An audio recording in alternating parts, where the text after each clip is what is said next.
नमस्कार, आप देख रहे हैं सुमन प्रकाश न्यूज। भोपाल से बड़ी खबर। नेता प्रतिपक्ष उमंग सिंघार ने इंदौर में किए गए वाटर एडिट के निष्कर्ष को सार्वजनिक करते हुए भाजपा सरकार के स्वच्छता दावों पर गंभीर सवाल खड़े किए हैं। उन्होंने कहा कि सबसे स्वच्छ शहर कहे जाने वाले इंदौर में नल का पानी जहर बन चुका है। उमंग सिंघार ने बताया कि भागीरथपुरा सहित मदीना नगर, खजराना, भूरी टेकरी, कृष्णा बाग, बर्फानी धाम और कनाडिया जैसे इलाकों में नलों से दूषित, बदबूदार और सीवेज मिला पानी आ रहा है। लोगों में उल्टी, दस्त और पेट की गंभीर बीमारियां सामने आ रही हैं। उन्होंने आरोप लगाया कि भागीरथपुरा में हुई मौतों की सच्चाई दबाने की कोशिश की जा रही है और पीड़ित परिवार आज भी डर और दबाव में है। नेता प्रतिपक्ष ने कहा कि हजारों करोड़ के बजट और लगातार मिले स्वच्छता अवार्ड के बावजूद नागरिकों को पीने का साफ पानी नहीं मिल पा रहा है। उमंग सिंघार ने मुख्यमंत्री से पूरे प्रदेश में वाटर एडिट कराने, जिम्मेदार अधिकारियों और जनप्रतिनिधियों पर एफआईआर दर्ज कराने की मांग की है। उन्होंने कहा कि जब तक साफ पानी और जवाबदेही तय नहीं होगी,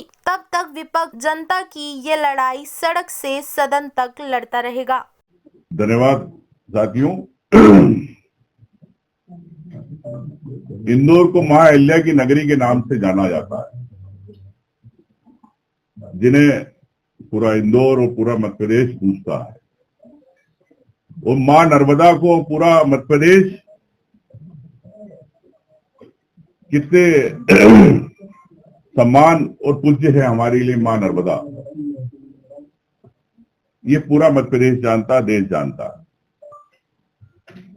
लेकिन सरकार की नाकामियां के कारण मां नर्मदा को भी दूषित कर दिया गया।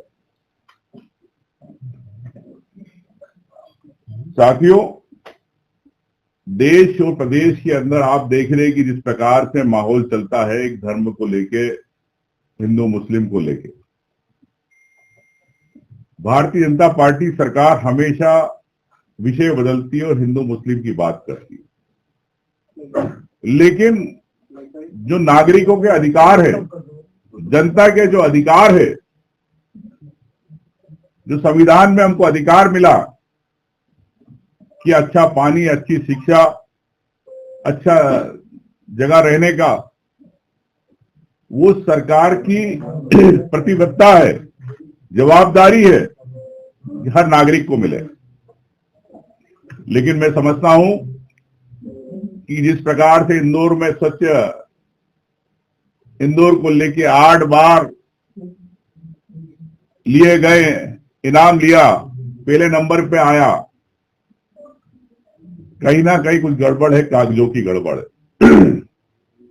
ये 8 बार कैसे मिला स्वच्छता का, इसको भी मैं समझता हूं कि आज जवाबदारी के साथ कह सकता हूं कि इंदौर के अंदर जो स्थिति है, वो 8 बार का इनाम इन्होंने कैसे फर्जी डॉक्यूमेंट लगा के किए, ये सरकारी अधिकारी जानते नहीं दे पा रहे।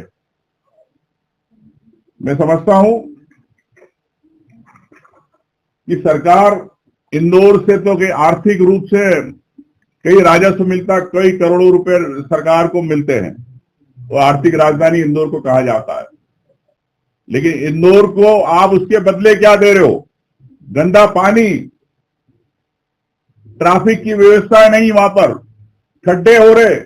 ये भी जानकारी मिली कि पेवर्स रहवासी संघ लगाता है और 2 महीने 1 साल के बाद फिर वो पेवर्स निकल जाते, फिर नए पेवर्स लगते। तो इस प्रकार से घोटाले हो रहे और वहां की जनता को परेशान किया जा रहा है।